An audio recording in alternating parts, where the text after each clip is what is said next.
Hi, this is Carlos Rafael Rivera. I'm a composer and professor at the Frost School of Music, and I'm really excited to share with you a breakdown of a scene from Department Q. What I'd like to do is play it back, the entire scene first, as it was given to me and as I wrote it in the demo, and then do an analysis of the structure of the scene itself, and then talk about the kind of approach that we needed to do to kind of find a way through to get the cue approved, and then of course explore the colors that make up the cue. So let's get to it.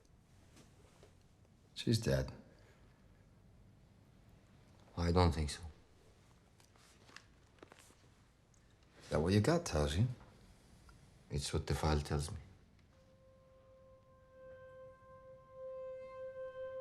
Nah, it's a loser.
So there's that scene. It's kind of a dark one. Now, I just want to talk about something. It has to do with the story itself.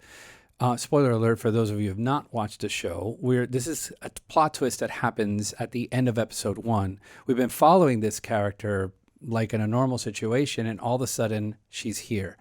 One of the challenges that I had to deal with was the fact that I'm coming from a much larger montage sequence, which leads to this. So one of the first challenges I have to deal with is the fact that I have music to write after a lot of music is written. So everything about the musical palette for this scene had to be different in just tone and in color, etc. So with that given, I wanted to first look at the shape of the scene that we have to do, which is the first thing I do whenever I receive a scene. So I have our main characters here who are kind of saying we should do this file or disagreeing upon it, and this is the introduction.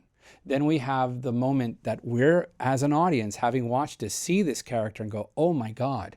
And then we're faced with this. We're inside the chamber, as you saw. This was a big trigger for me to write to, and I'll explain in a second. But we're just doing a long pullback. One of the big moments from here, when we start understanding where we are, is the appearance of this character. It has to be marked. It's something that we're going to have to call attention to. And then once we're with her, we pull back and see what her environment's like. We understand what the scenario is, and his really creepy voice says, "Good morning, Merritt," right? And then we go off into seeing where she is inside. So that was the challenge. And why I like this cue so much is because it's very minimalistic. It's not filled with counterpoint or long line melodies. It's just one repetitive idea. And that was the first thing I did. Also, before getting into it, just for those of you who are starting out, I learned this early on. always write with the production sound on, because this takes frequency ranges. Here, once we're inside, we have all of this stuff going on, this EQ band that you can see here. I'm actually going to close this so you can start seeing more of the space we're working in. All of this stuff doesn't stop. You have to write with this going on. So it's something to be aware of, and I always write that way. Another thing was that I thought of doing something very minimalistic because we're just in one place. So the idea of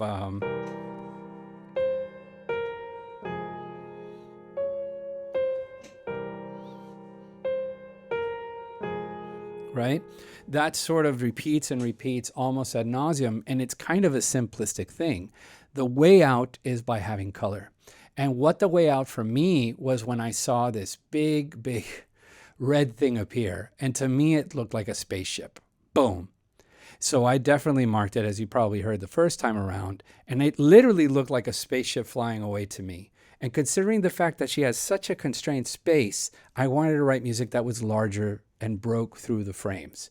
So we have this because we're going to constantly be going back to her story, and instead of feeling enclosed, the music counters that idea or that visual. And the fact that it got approved by Scott is a big win. So let's get on to the colors that make this somewhat interesting, right? So I'm going to mute the production sounds now, and we're going to get into the colors themselves. So the thing that starts it is something that I very, very much like is the Albion NEO. Let me just pop it up here so you can see it, the woodwind sound. And it sort of starts a cue, so I'm going to solo it so you can hear it. It has a very organic sound, especially when the harmony comes in, you hear these winds, right? Yeah, it's very cool.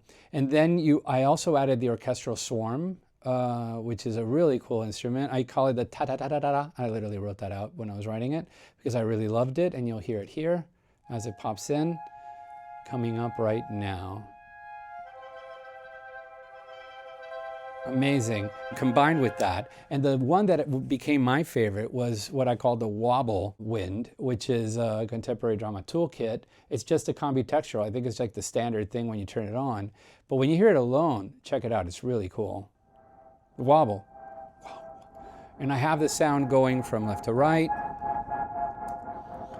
And I also am changing and screwing with the LFO rate. So it speeds up and it becomes this. And it pans constantly. That starts to feel like outer space. And that's just the wind side. When we look at vocals, I really went with the na-na-nas. These na-na-nas from Albion Solstice have been with me since Reina del Sur. I kind of started using them then, and then I used them in Griselda as well. And it's a really cool sound. Love it. Again, we have these simple chords, but the colors are starting to create something that feels a little bit more interesting, and that's the idea, right? Let's just check it out as it starts.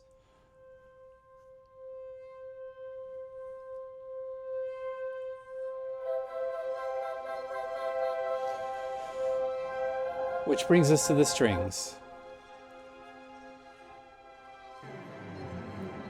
Very cool. I got to use Albion Tundra here for this sound, and it's one of my favorite sounds because I've been using it since Godless. This is like the first library I could afford. And I was like, oh, this is so cool. And it has this arpeggiated sound that plays, and it's just so awesome. Just alone, it's kind of like for me, it's a personal thing to get to use it because I think of that first big gig. And all of these things add up, right? Let's hear the strings as they come in later. And I'll talk about how things change in the second section.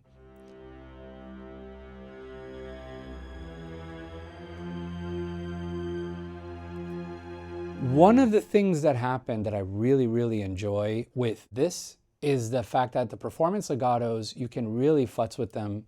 And when you kind of do things, you can actually, if you change the velocity and reduce it, it creates an actual leap down. You hear, pew, it has a portamento added in if you change and futz with the actual velocity. So one more thing that's really interesting is the piano. The piano here does the following. I have a melody that's repeated, but I also added a little bit of a distortion to it and detuning. So the melody's always on the left for me usually, and the accompaniment always on the right speaker. I just have always written that way. But I added this arpeggiator. And if you click on it, it's just an arpeggiator, the simple one. Without it, it's just the chords, right? But with it, and then I added this left delay on the left, it's very pointillistic.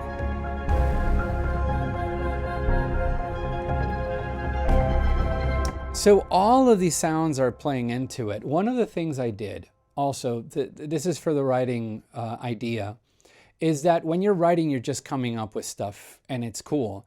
What I had originally done was add this color. It's a heaviosity color of Symphonic Destruction, which is really cool. But I had added this from the beginning, and you'll see what the problem is. Let me play this back. See, I'm already adding it. And then the problem is that if I've added it before, it takes away the power of her appearance, which is story-wise very important. It's the first time we're seeing someone in the room. So what I did was I actually didn't play it until then. So we have this.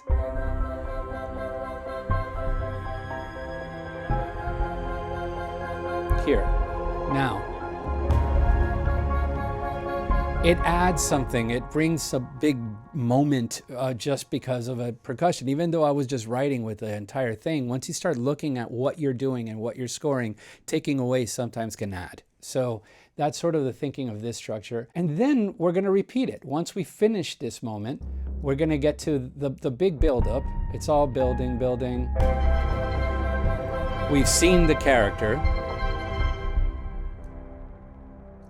And begins part 2, where the camera had stopped on her and now is going to move on again, the second section. And with this, I needed to find something desolate. So I just brought it back to the piano, very simple, which I had originally sketched above. And I thought adding a tremolo guitar, for some reason, felt right. Here.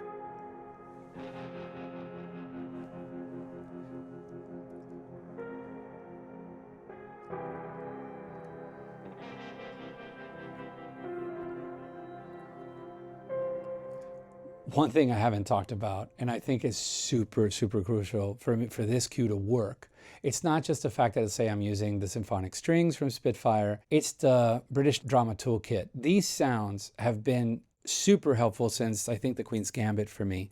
When I started using them, they add a sense of realism. Just listen to how they sound.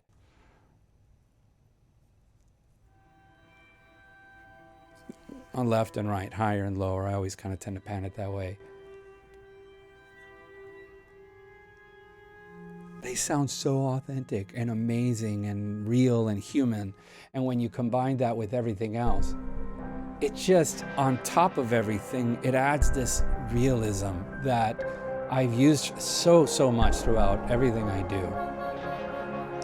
And one of the ideas in the scene itself was to lead to the Good Morning Merit. That's why this big buildup happens, where with this piano's doing this thing, we have the voices doing the na-na-nas, and we have the swarms, the ta-da-da-da-das doing their thing, the prominent wind, the wobble.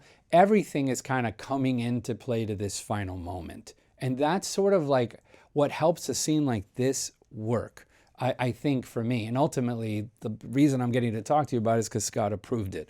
So that's the win, I think, for that. This is sort of the general overview. I just want to play it back now that we've talked a little bit about all of the things, just to give a concept with no audio, just so you can hear the demo as it was made, just without the production sound.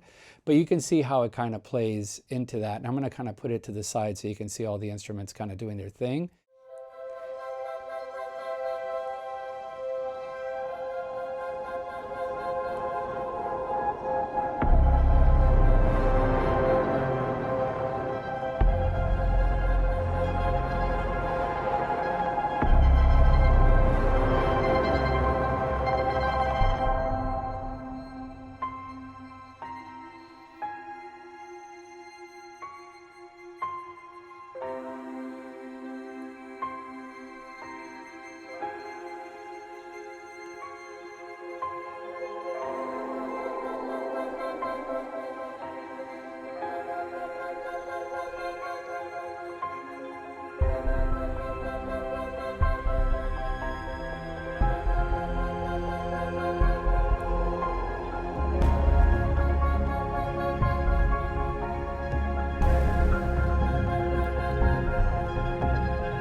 I hope that helped you, and I really do hope that this kind of helps you move forward and do your thing with whatever you're doing. Thanks so much for paying attention, for staying here to the end, and I'll see you around.